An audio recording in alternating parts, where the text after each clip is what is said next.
don't worry. Yeah.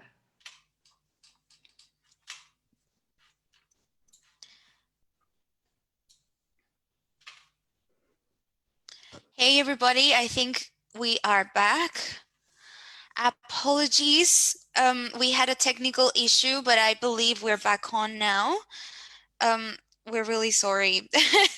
You know how technology is, sometimes it can be kind of tricky. Let me just double check we're actually live again because I apologize as well with you guys, Jasmine and Elvira. I know you No, it's guys were fine. already like diving into it. No, it's all right. Okay. No That's worries. okay. That's fine. Okay, yeah, we're back on. Oh, good. Again, I apologies for everyone that was already in the meeting and it kicked us out. We had a little bit of a technical issue, but we're back now.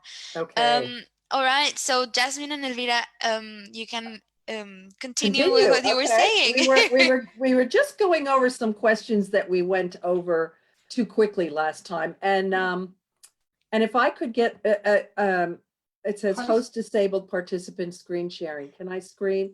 Can I Sure. share my I had screen? to reset it. Yep. Yes, please. All Thank good. you. All good now. All right, great. Fantastic. Okay, we were on, yes, what interests you about our product or service? And Elvira, I think were you talking? Yes, I was going like this. All right. What I was saying is that this is your chance and opportunity to show that you've done your homework about the company where you're applying for a position. And you can talk a little bit about their product. You can also say, I have read this information about your product and service, and I'm really keen to find out more about how you apply this in the market, or how you deliver your services to your customers and clients. So there's ways that you can talk around that to really show the interviewer or the panel that is interviewing you. So maybe it's not one person, maybe it's 3 different people that are interviewing you for a job, and really show what you do know and that you are keen to find out more about it. What do you think, Jasmine? Yes, and especially if you know the history of the product. So if you knew that the product started, say, in 1998, and they had a second product review upgrade in 2004, and then again in 2010, and you realize this and you mention it, that's really impressive to the interviewer, because the interviewer thinks, oh my God, that's really, and if you have a story attached to it, let me give you an example. I'm applying for an IT position, and I find out that they were working on a second run of this product. And I might say, if this was true, I might say, oh yes, and I realized in 2015 that you guys upgraded the product. And I realized that because I was using another product that was similar. And I realized that you guys really were upgrading it, and you were doing quite a lot of R&D around it. That's research and development. And so that would really be impressive to the interviewer. Am I right, Elvira? Absolutely. And it might, that alone might get you the job, because nobody else is able to talk about the product or service in a way that you just did. So a couple of questions that that Jasmine has put together here, just to say how well prepared get you the job, because nobody else is able to answer it. Yes, that's right. Now, the next one is, can you get recommendations from previous employers? Elvira, do you want to start with this? Yeah. So recommendations from previous employers. So sometimes we talked about how you define or how you address the gaps that you might have in your career. And I think that when you are presented with a question like this, you can say, yes, I have previous employers from 5 years ago from my work experience.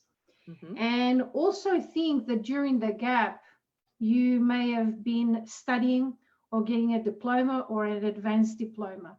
Mm. Oftentimes, the person that may be your trainer or your teacher may be able to put together a letter of recommendation about how you have performed, during this gap, this career gap that you have had. Mm. Ask the question. The worst they can say, but if they say yes, it's great. Mm. So I think, don't think that it's only from the employer's perspective, but during your gap, you have done a lot of valuable personal development as well. Mhm.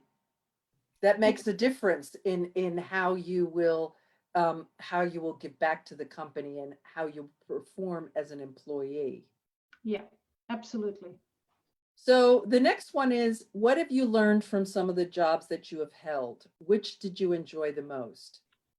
Make sure that when you bring up some of the jobs that you enjoyed most, they have some relation to the job that you're applying for. Yeah. You don't talk about sales and marketing if you're applying for a job as a secretary, or if you're applying for a job, no, that's too close. If you're applying for a job as an IT engineer, you don't talk about marketing. You talk about, if you're applying for IT engineering, talk about the jobs that you've enjoyed and the tasks that you've enjoyed the most in your IT jobs that you previously have had. Yeah. And if you haven't had jobs previously, you might have done some volunteer work working in a previous job, or in an internship. I would speak to those as well. Elvira, what do you think? Definitely, completely agree with you, Jasmine. And this is a chance for you to show, because they say, which did you enjoy most?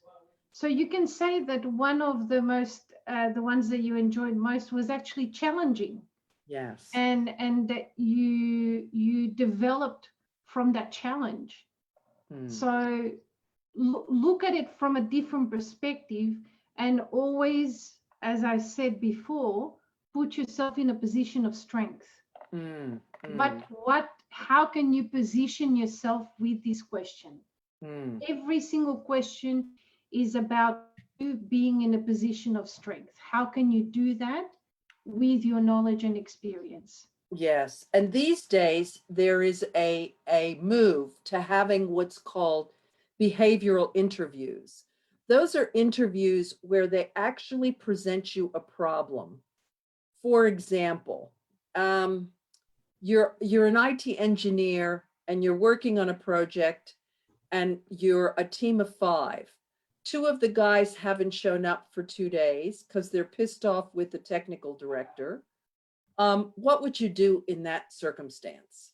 Now, that's something that you really should think about. Yeah. But it also is an opportunity for you to bring out your creativity.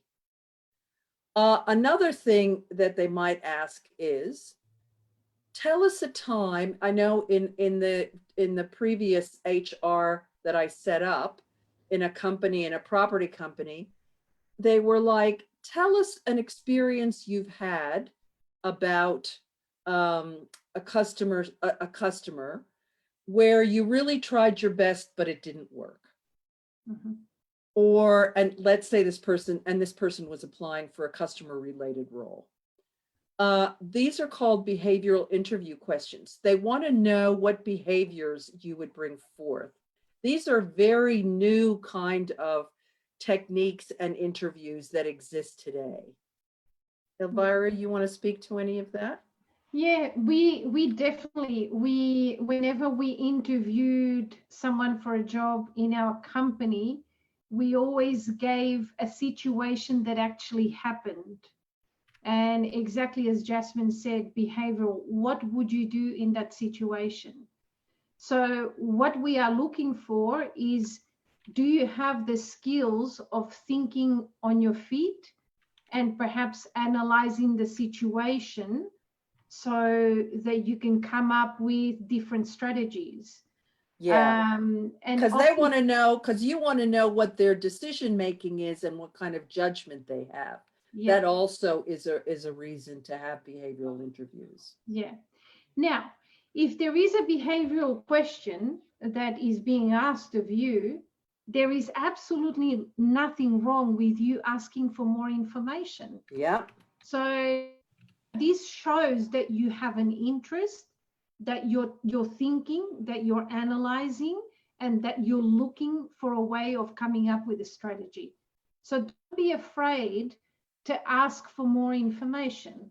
So if they've given you a general situation, but you're not it's not coming up immediately, then say, would I be able to consider in this scenario this? And they might say yes. So what would happen if it went that way? What would you do?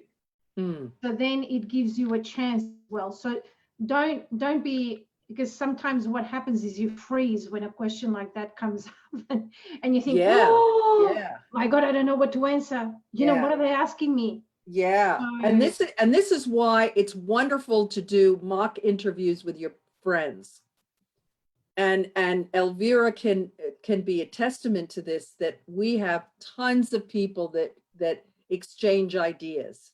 Yeah. I've actually taught a class where that's all people did was ask each other questions. And what were you and what would you do if this and this and this happened?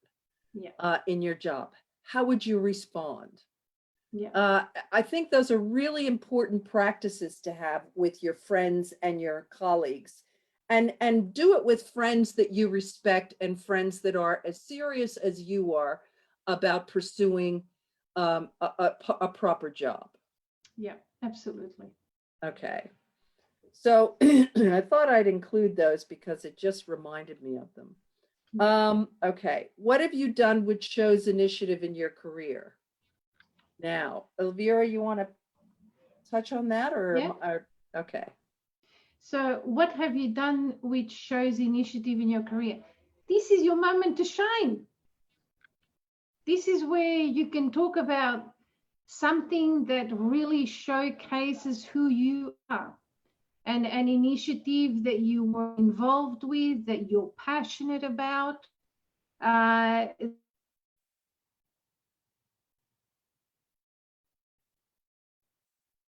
Now, oftentimes an initiative in your career, can everybody still see me? I see my screen. Yes, is yes. Yep. So what have you done which shows initiative in your career? Maybe there is a gap that has happened in your career that has taken place, and maybe your initiative is in a different area but still relevant to your pursuit of career. So don't be afraid to show something that shows initiative, that shows that you took charge, maybe leadership, maybe that you project managed a particular situation. Jasmine. Yeah, I was just going to add to what you're saying, because that's why I'm nodding my head, because what you're saying is so important, Elvira. And it could be as simple as I was on a team for fundraising and I did some of the marketing. I really was interested in the infographics, and so that was my thing. But it was really neat to see how people would come together as a team and work hard for the benefit of this fundraiser. And we were able to raise $50,000. Now that's all really good. And if you're applying for a marketing job, that's perfect, because that shows that you're really interested in campaigns and you have interest in how things reflect. So very good, very good. Yeah, that's a good one. The next one that we highlighted was, what does teamwork mean to you? Yeah. What does teamwork mean? Does teamwork generally means that you're able to collaborate with a bunch of people for a purposeful goal. Yeah. And that you're able to get along with people, especially here in Australia where we're multicultural, that we're able to get along with people from different cultures and we're respectful. Yeah. Teamwork is a really important thing because it kind of if you're working in a company, it's obvious you're going to be part of a team. Yeah. And that teamwork, that ability to work together and collaborate with colleagues is a really important thing. Elvira? So when you're talking about teamwork, don't be afraid to say that you also know that you can learn from others. Yes. Yeah, don't be afraid to say that that's what you understand about teamwork. Mhm. That everybody learns from each other because they have different strengths that they bring to a particular project or a particular initiative that they're working in a company. Mhm. And teamwork is also negotiating, because you will not always agree with everything that everybody is saying within the team. Yes. But as a minimum, you have to have, as Jasmine said, respect for multicultural setting, negotiation skills, and have the ability to learn from others. That's right. That's right. Okay. And the last one is what type of books do you read? How many books per year? I think that's something that's important, particularly what they're pulling for here is they want to know, are you into self-development? Yeah. Are you interested? Are you an interested reader? I remember once I sat in on an interview a long time ago, and this one guy who was very young, he would have been maybe 19, 20. He said, "Oh, well, I read the paper every day and I read the New York Times. I like the New York Times." And I thought, wow, that's really good to read a paper every day. That means he's really interested in current events. He cares about what happens. And it shows some sense of good citizenship, which is something that we look for now, particularly in corporate social responsibility, or CSR as is known in big corporations. We're looking at, how well do people care for people in an organization. So I think that's a really important thing. Elvira, what are your thoughts? Anything? Yeah, definitely. And perhaps you might say, if you want to go a little bit further, is to say that the types of books that you read, you can mention one.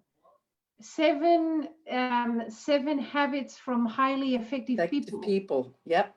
and name the author. And they say, oh, what's so interesting about that book? So if they quiz you, you've got to be prepared to answer the question. And you have to tell the truth. Yeah, that's and right. There'll be somebody in there that will have read that book. That's so right. You have to be prepared. Yes, yes. So, And Stephen Covey's book on 7 Habits of Highly Effective People is a really popular book. So, yeah. And so you have to know what you're saying. Process of how to go through and your life goals and your direction in life. So, if you are going to mention a book, just make sure you can talk about it. That's right. That's right. The other thing that we wanted to talk about was negative factors to what that people during an interview that the employee will be evaluating. One of them is and this is something that we talked about today, Elvira, inability to express thoughts clearly, poor poise, diction, or grammar. Remember, diction is where you use slang. Hey man, how you doing? How's it rocking? That kind of stuff, as opposed to, hi, how you doing? My name is Jasmine Sliger. So, but it also speaks to the language ability that you have, doesn't it, Elvira? It does. And I think last time we had a question, what if your English is not perfect? Just make sure that if the English is not perfect, that your sentences are short, to the point, and very direct, so that it gives you confidence. So don't try and long sentences. Just sometimes, giving an answer, in a short answer. And if people need to ask you more questions or quiz you a little bit more, perhaps say, look, English is not my first language. They will know that you speak very good English, and you know that you are giving those short sentences, and they will allow for that Yes. in an interview. Yeah. So nobody will ever say, oh, you know what, you just need to speak Queen's English, please. You know, they won't do that. Yeah. They Yeah. will actually allow and give you time to express your thoughts. But when you Yes. do that, do it in short sentences. Absolutely Yeah. nothing wrong with that. Yeah, and use words that you know. And the three of us are non-English speakers. So we had to learn English. And let me tell you, it is a difficult language to learn. Yes. Would you guys swear by that? Yeah, I agree. Yeah, it is. I agree. Yeah.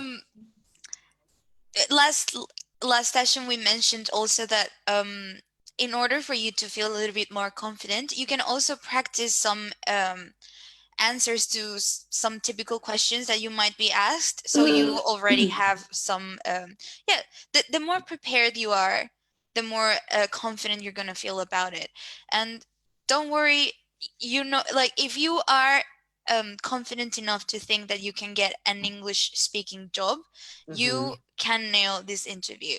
You just need to trust in yourself, let the words flow, and practice. Practice is gonna be your best friend in this situation, I think.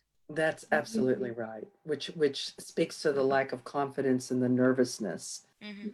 Sometimes when we're nervous, sometimes we speak a bit loudly and we're all, you know, all over the place. So maybe just holding your hands or putting your hands in your lap and lowering your voice and having a good smile sometimes is just the best thing to kind of get over your nerves. But then again, as Carla so beautifully put it, practice is going to be your best friend in this circumstance. Elvira, do you have anything to add? No, I'm good with that. Completely agree with you. Okay. Now the one that we see that's really interesting is condemnation of past employers. Don't, under any circumstance, go over the indiscretions of your past employers. Oh, I left that job because he bullied me. Or I left that job because he was a jerk. Or he wanted to date me and I wasn't interested. You know, I think it's important to avoid that at all costs, because if you're the interviewer will think, if they're doing that to him, what are they going to do to me after they leave this position? And they won't look very favorably on that. Would you agree, Elvira? 100%. Yes. Yeah. Okay. The next one is a lack of appreciation of the value of experience. Elvira? Yes, so lack of appreciation of the value of experience. It's important that although you may have not had a lot of experience and you may be a recently graduated person looking for a job, don't say, oh, but you know, this type of experience doesn't apply to the position. So this would be something that it is important for you to acknowledge that experience is a valuable thing, that as part of your personal development, you want to acquire experience. So it is important that in an interview you don't say, oh, well, you know, I don't think experience is really required for this. Don't assume. Just say, I understand that you are looking for someone with experience. I have recently graduated, you know, with a bachelor's, and I am looking forward to acquiring experience and working with experienced. Yeah, I found I found in sitting in on a science interview with someone once that the person was recently graduated and they had been involved in some really interesting research. But when they sat in, they acted as if that the research that they were involved in was like the most important research on the planet. They didn't appreciate that they were just in the beginning of their career. There were so many more experiences and research experiences to have. So they a bit shot themselves in the foot by you know, overstating their experience and how important that experience was, as opposed to looking at experience as a young scientist that, oh, wow, look at us. We really need to have more experiences. Mhm. Yeah. And also, I think it's important to consider that vice versa. Don't underestimate your own experience either. As we Agree. were Right. saying in the past sessions, when we were talking about how to update your CV, we were Mhm. saying that even though you might not have experience in that particular industry, there like there's a lot of transportable skills that you Mhm. can um, translate into this new industry that you're trying to get into. So don't shoot yourself in the foot and say like, oh, I'm sorry, I don't have any experience in this. You do have, you have skills that might be relevant for this new industry. So that's a Yeah. big thing, guys. Don't underestimate your own experience. Everything is really valuable, and just find the way of how you're gonna sell that experience to that particular industry you're trying to get into. Correct. Agree with Correct. Carla. And the next one is I'm just going to go to the next two, and then I'm going to touch base with you, Carla, about time. Sure. The next two are important. Failure to ask questions about the job. If you sit there like a stone and you don't ask questions about the job, don't think that you're going to get it. You need to ask valuable questions. And that's in the next section. You need to really make sure you have a question or two that you'd like to ask. One of the common ones, of course, is, oh, what happened to the person that was in this job previously? Yeah. Oh, well, if she was promoted and went to whatever, well, that's a very good sign. Yeah. For the company, because that means that they keep their people and they tend to really give people a rise within the company before they would go outside. Would you agree, Elvira? Yes, absolutely. Completely agree. Okay. The next one is lack of preparation for interview, failure to get information about the company, resulting in an inability to ask intelligent questions. Mm-hmm. And that just goes without saying. You need to be properly prepared for your interview and to understand as much as you can about the company so you can ask intelligent questions. Don't try to take shortcuts. Some people think because they have, in English, we call it the gift of the gab, which means that, you know, they can talk, talk, talk. Oh, I'll talk my way through this. Not everything can be talked through. And just don't be so arrogant to think that. Yeah.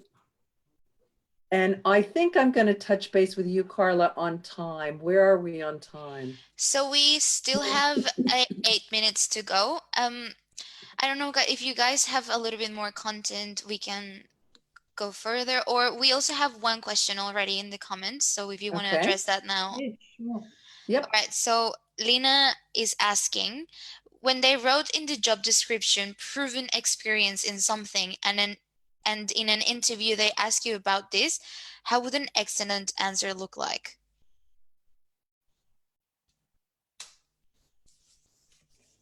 Proven experience for a job that you're applying for. Okay. I'm guessing in the context when you don't have experience in that, I'm not sure I think Well, what's.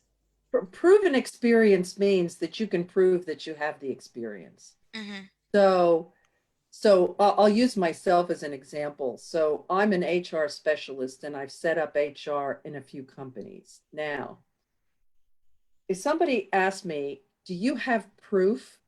Do you have proven experience in HR? I could say, yes, I taught HR at Macquarie Uni. Yes, I've set up 4 HRs in companies here in Australia. I wrote the first HR diploma course in Australia in 19 blah, blah, blah. And you see, I have proven experience. I actually have proof. Now, proof doesn't have to be as much as what I just said. I can actually say, well, I'm very interested in this HR position because really, I have experience with people. I've had a lot to do with people. I was a team leader. I've been given a lot of very trusted roles in working with people. And I think as an entry-level person, I think I have pretty good proven experience of being with people and working with people and also supervising people. Yeah. How did I do, Elvira? Fantastic. Excellent. I was just going to ask a question. Is Lena in the legal area?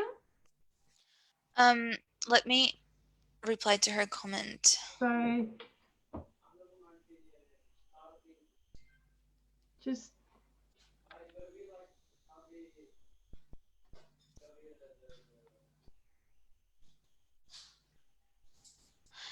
Um, so for example, yeah, if she said she is. okay, that's what I thought. So if it is in the legal area, in the legal expertise, name a case that you were involved in Yes. without giving away, obviously, confidential or sensitive information. Just talk about a legal case, because people will know that that's proven experience because you're able to speak in legal terms, Yes. or you're able, like as Jasmine just did. Jasmine talked about setting up human resources department. So if the person said, so what was important in that for human resources department that you set up? And what would happen is Jasmine would go boom, boom, boom, boom, boom. And I say, okay, she knows what she's talking about. Or, you know, I set up the diploma. So what were some of the subjects that you would have in a diploma of human resources management? So something that if they quizzed Jasmine back, she would be able to come back with all the answers. That's right. And not wait for it. Yeah. Just come back one after the other. And people can see that you have proven experience. So I think in Lena's case, if she can talk about a few cases, legal cases that she's been involved with, people will ask you questions back just to quiz you, just to make sure that, you know, it's not just something that came out of the figment of your imagination. Of course. And that you're well versed in it. What do you Okay. think, Jasmine? No, I absolutely agree. I absolutely agree with everything you've said. Everything you've said. Any other questions? Because I think we have, I'm just feeling like we need to, I think we need to wrap up. I'd like to talk maybe next time about what questions to ask. Yes. There's only one more question and then we can go to that. Is that right? Okay. Yeah. Well, I'm concerned about the time. Do we have enough time? Because I think this is going to take another 15 or 20 minutes, this bit. Maybe we can do that bit in the next session. That sounds is that fine? Yep. Yeah, I think that would be best. Just not to rush. I think it's quite important to take our time with all of the information. I agree. Okay. All right. Take the next question. So the next question is how to convince interviewers that a gap between job will not affect your performance. I think we have mentioned this in past sessions, but it would be great if you guys could mention it again, just for the new viewers. Okay. Do you want me to go, Jasmine? Yep, go for it. Okay.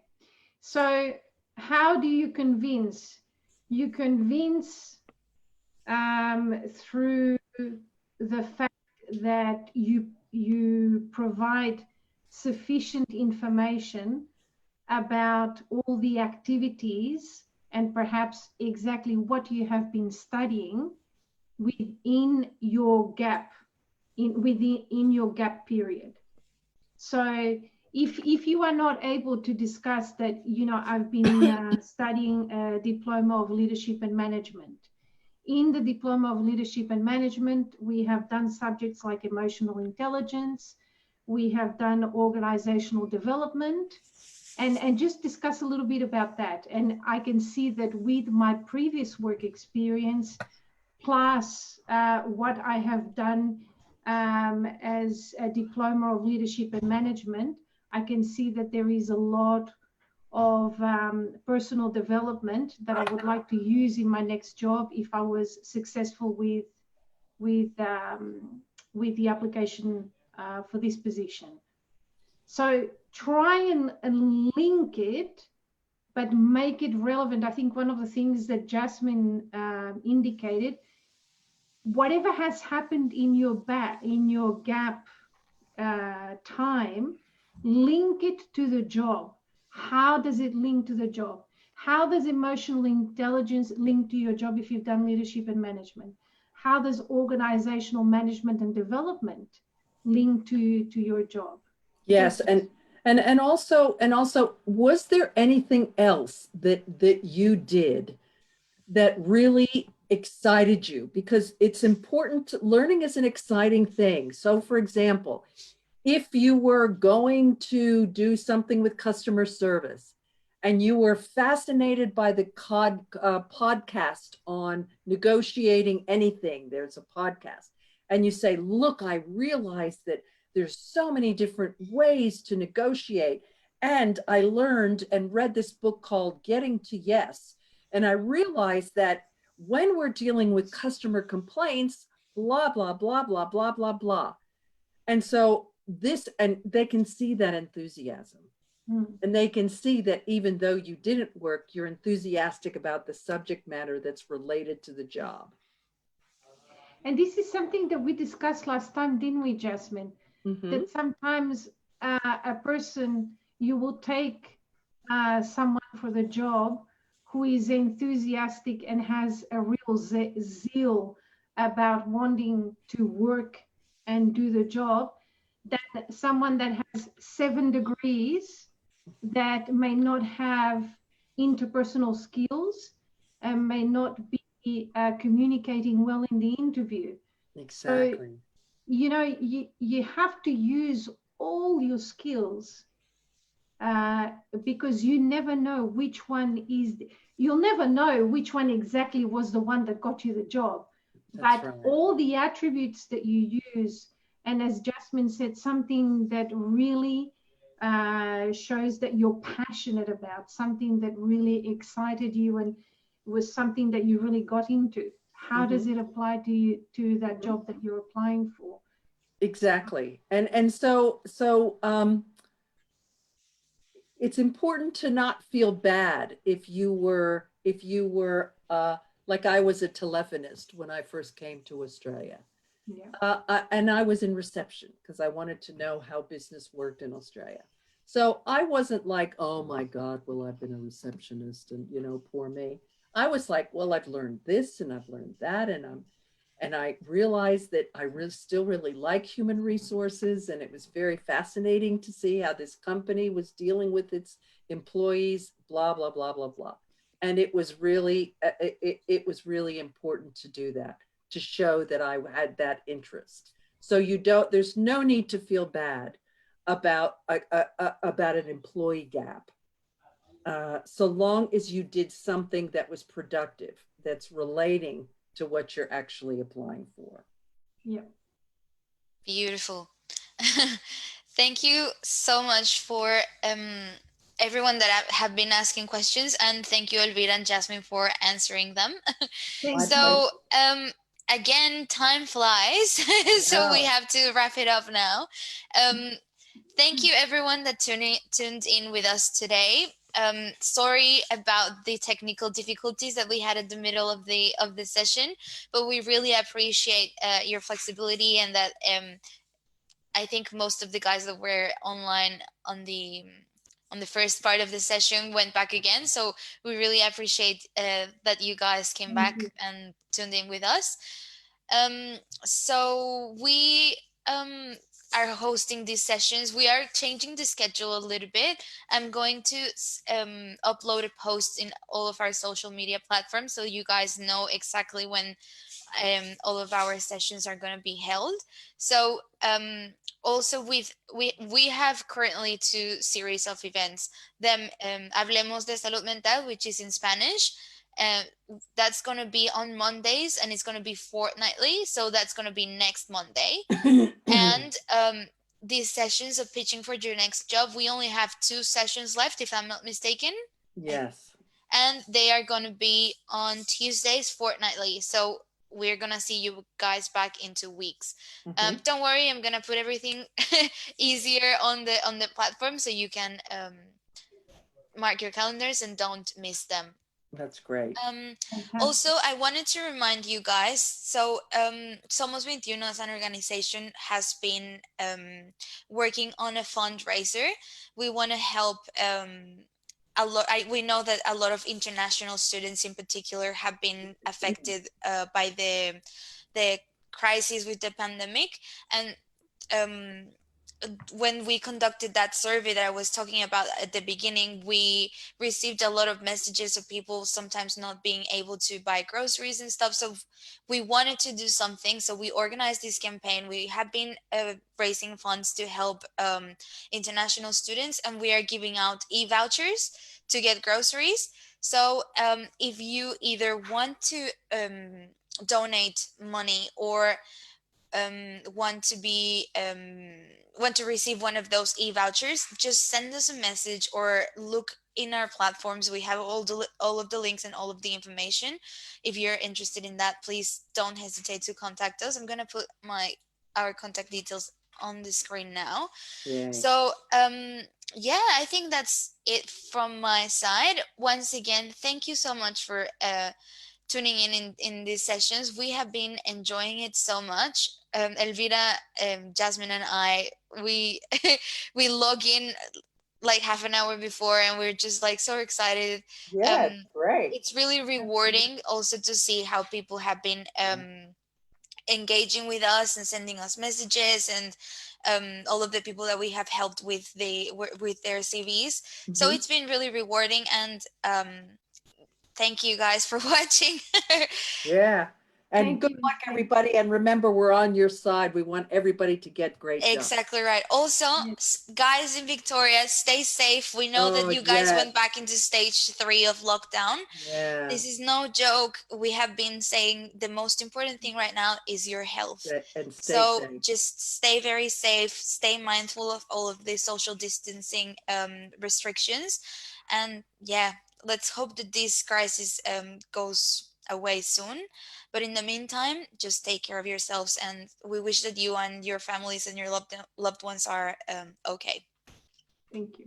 Bye, Ciao, everyone, ciao. and good night. See you. Ciao. Everyone.